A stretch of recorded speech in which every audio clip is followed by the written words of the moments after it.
All right, Matt, last week we talked a bit about the pentatonic scale, but I want to do a little bit more with that, and I want to show you what they could be good for, okay? Now, I'm going to be doing this on an electric guitar because I'm going to need to have a backing track loop around. What I'm going to do is I'm going to play a little bit of a 1-4 combo. So this will be an A major to D major.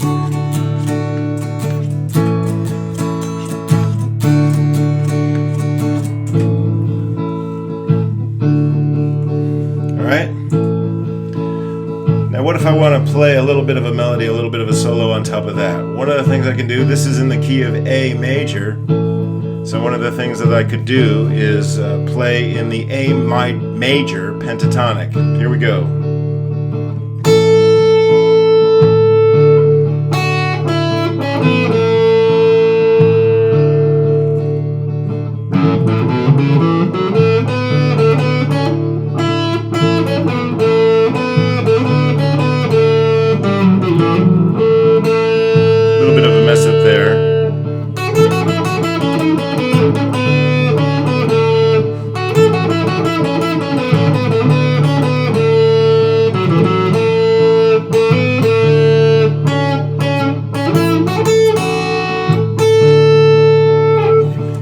Alright, so that's one idea. One idea is to play the A major pentatonic. What are some others? What happens if we play the A minor pentatonic here? Shift that second fret up to the 5th fret.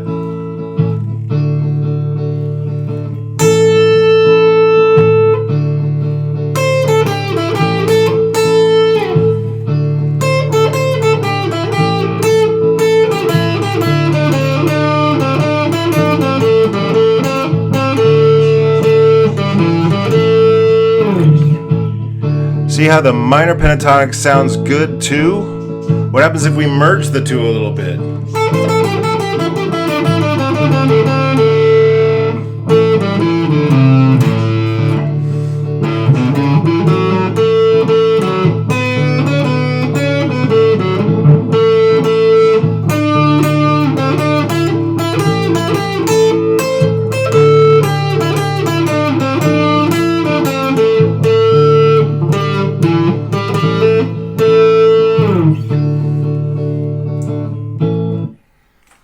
What would you call that?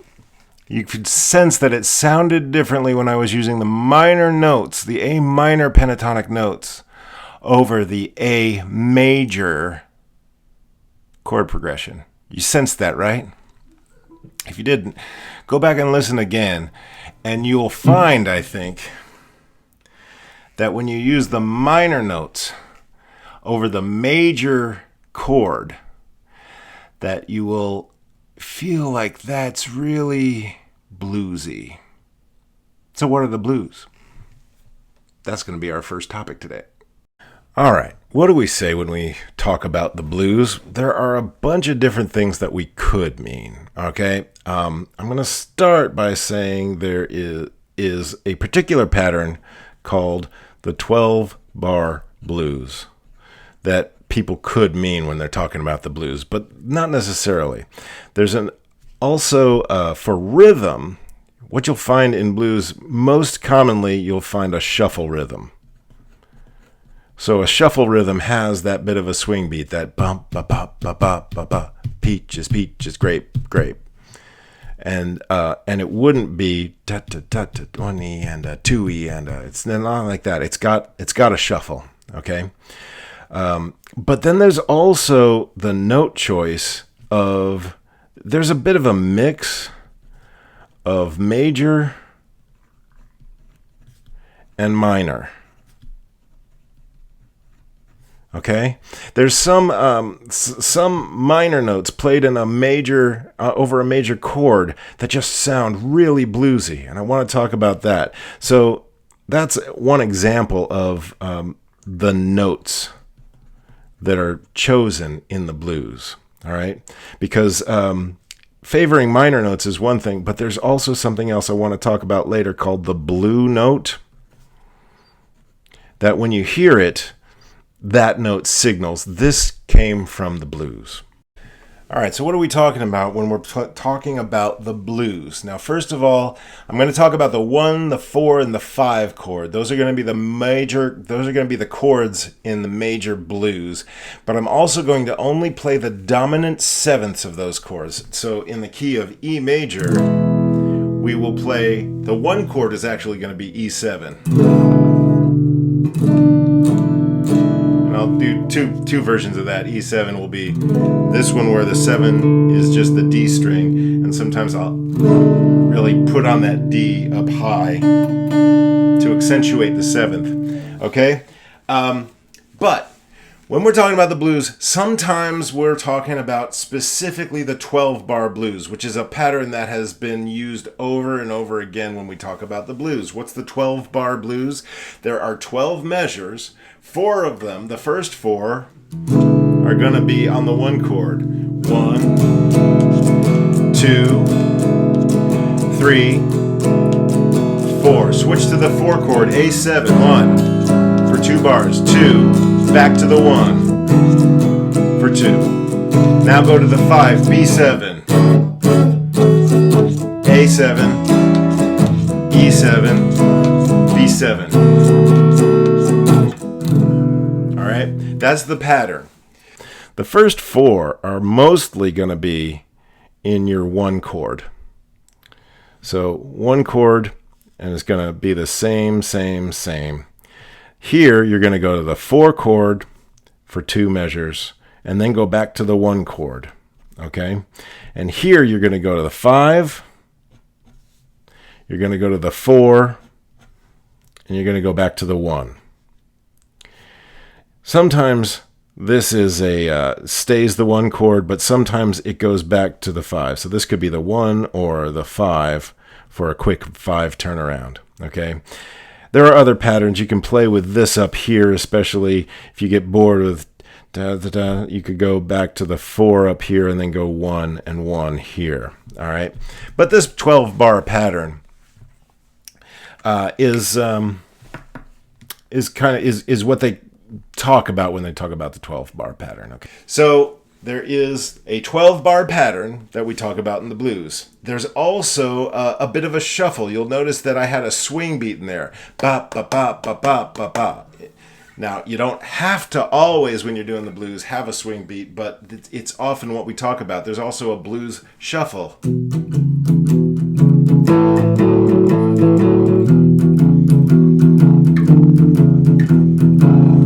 Right? And I want to say that the 12-bar blues pattern is not that strict. Oftentimes, and you'll hear this in Kindergarten Cowboy. Kindergarten Cowboy is the one song of ours that is typical blues. That is 12-bar blues. And you'll notice that we go from, in those first 4 bars, that should be, in the 12-bar blues pattern, should be the 1 chord. We actually go to the 4 chord early.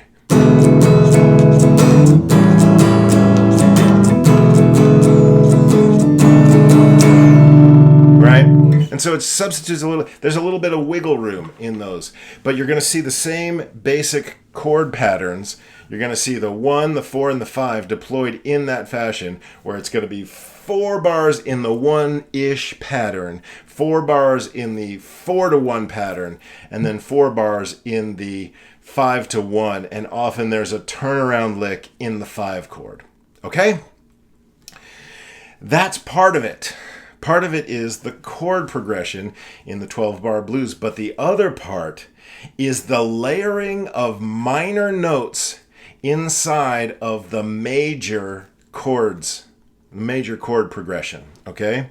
So in the E 12-bar blues, I'll play the E minor pentatonic.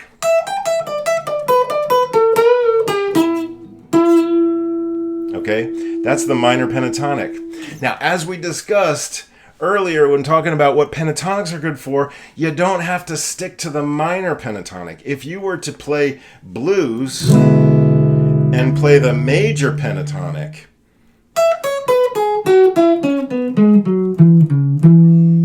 it sounds good. In fact, in Kindergarten Cowboy, there is a part of the song where there's a solo that starts in the major pentatonic and moves back into the minor pentatonic. And that is this part.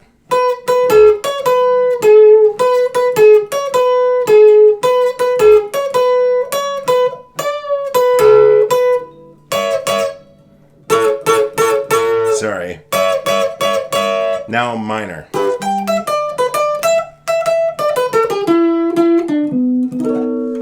Right? So that goes into the minor, straight from major pentatonic to minor pentatonic. You can flip it around, and you should. You should introduce some variety into your music. But what the blues is to me, and when we talk about blues rock, what I think in particular is you take that chord and you play that minor note. Really comes in handy. Another thing about the blues, it's not just the pentatonic. When we talk about the blues scale, we will talk about the minor pentatonic with an additional note. And that additional note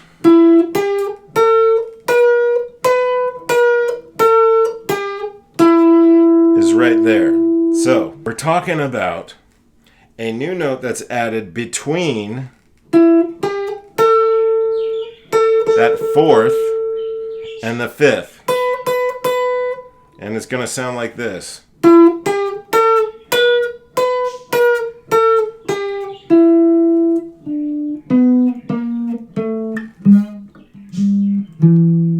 Okay? And that note between the fourth and the fifth is the blue note. Okay, so when we talk about the blues scale, also called the pentatonic scale, but with a blue note, what are we talking about? The notes in the minor pentatonic scale are the 1, the flat 3, the 4, the 5, and the flat 7. And we're just adding this one as the blue note. What is it? It's the blue note. I labeled it here as sharp 4 or flat 5. There's really no telling what it is. You can use it for either purpose. It's just sort of snuck in there. And usually this one causes a little conflict and you want it to resolve to either the 5 or the 4. And you just choose one, whether you want to use this one to sort of generate that irritation and choose where you want to go, basically, is what it is. So we're really talking about a blue note. It's just say the blue note, okay? That's minor. But is there a major version of a blue note? Well, there is. If you remember, the major was going the 1, the 2, the 3, the 5, and the 6. But with the blue note, what we actually do is we do the 1, the 2, the sharp 2, or flat 3 as the blue note, and then the 3, and then the 5, and then the 6. Okay? What about the relationship between the major and the minor? Is it still true? I mean, the pentatonic scales matched up. The C major pentatonic matches up with the A minor pentatonic. Does the C major blue note match up with the A minor blue note? Yeah, it does. Because this stretch right here is the same as this stretch right here in their respective scales. Okay? So, if you learn the minor blues scale, that is the minor pentatonic scale with a blue note in it, you also are learning the corresponding major scale just 3 frets away. Okay, let's go over the blues scale. First, let's review the pentatonic scale, the A minor or C major pentatonic scale. It's going to be starting on the 5th fret.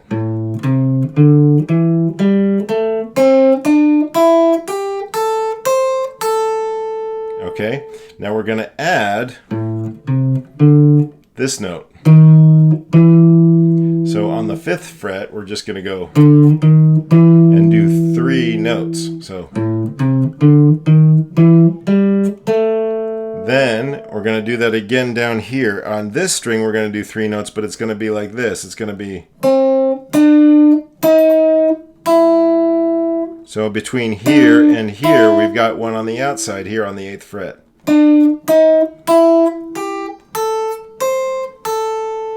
All together now.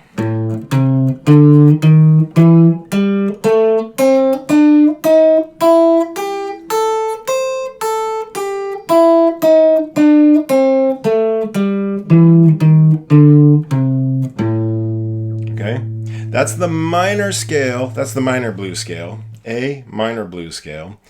If you wanted to hear what that sounds like, what does the blue note sound like in the C major scale? It's the same note. And to remember that, because I think that the blue note in blues, in minor blues, comes pretty natural to me, but I have to sort of force my way to recognize the blue note in a major scale. And I do that using the entertainer. So think about this.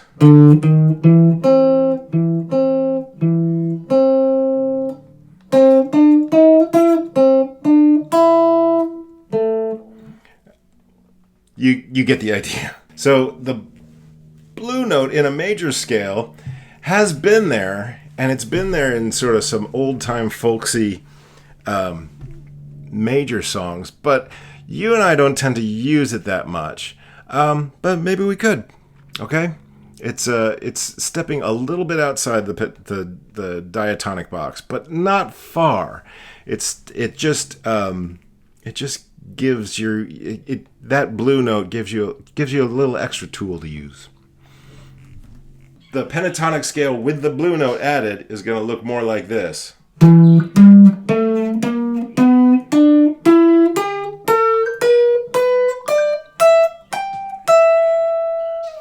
All right? When you do that, you can do things like bend this note.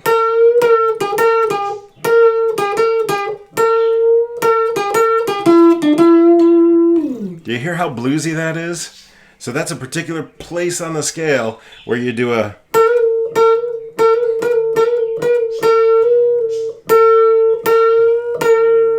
Now you could slide that up all the way a full step. But it's not the blue note unless it stops halfway.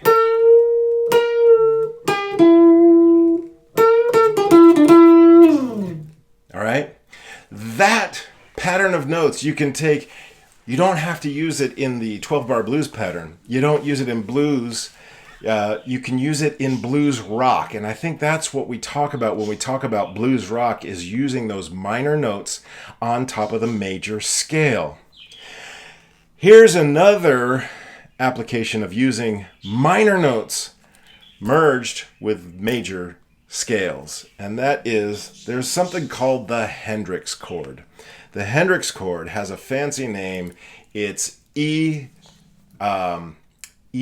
sharp 9. Now E7, you know. The sharp 9, if you remember, the numbers don't stop at 8, right? You got 7 notes on a scale, but the numbers keep going. That 9 is the next up after the octave. There's going to be a 9 is going to be the 2, basically. So for E major scale, the 2 is going to be an F sharp. But you sharp that. It's a sharp 9. So you take that and you make it sharp. That note is a G, but but since an E7 already has a G sharp in it, you play a high G, and it sounds sort of like this. Hear how funky that is? The typical way to play it is way up here, around the 7th fret.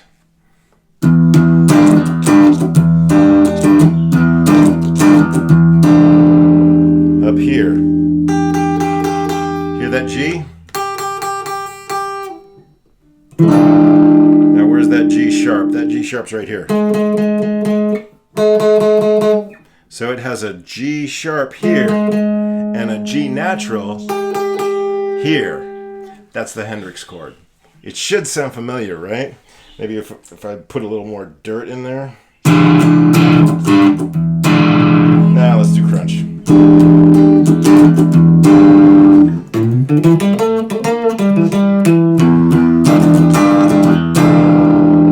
All right?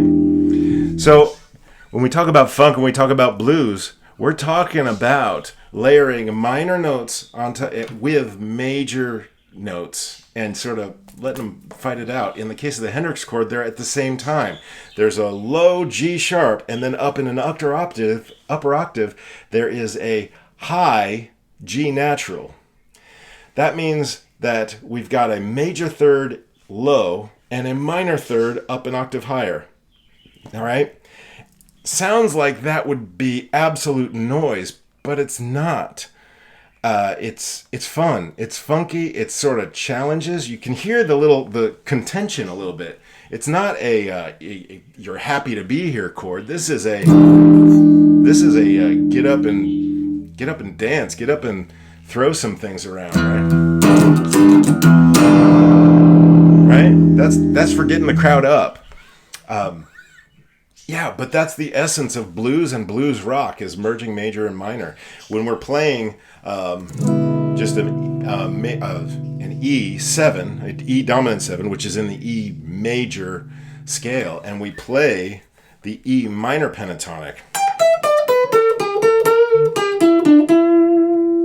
that's blues for you right there. That's blues and blues rock. Let's just say it, blues rock is everywhere, okay? I hope you train your ear enough to be able to recognize when you're playing the major notes versus when you're playing the minor notes. So for example, here I am in D major. If that's a D major and you just hear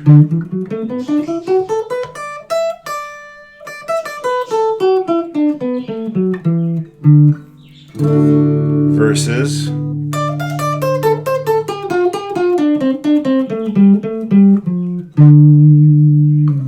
right? I hope you hear the difference. And you can choose which one you want in your songs. You can say, oh, I want major sounding for this, and I want some minor sounds for that. When we go back and look at that Roxette song, it's in major all the way. And then when they borrow that chord from the minor key, she's also singing the notes from the minor key. It sounds cathartic. It sounds like, oh, I just turned from singing about how great the love was to how much I hurt now that it's gone. But I hurt in a healthy way. I'm not sick. I'm just sad. And that gave that music something that sort of stuck out to me. Because when I was listening to it, and I said, what is that chord? Well, that's what it was. It was borrowed from the minor chords.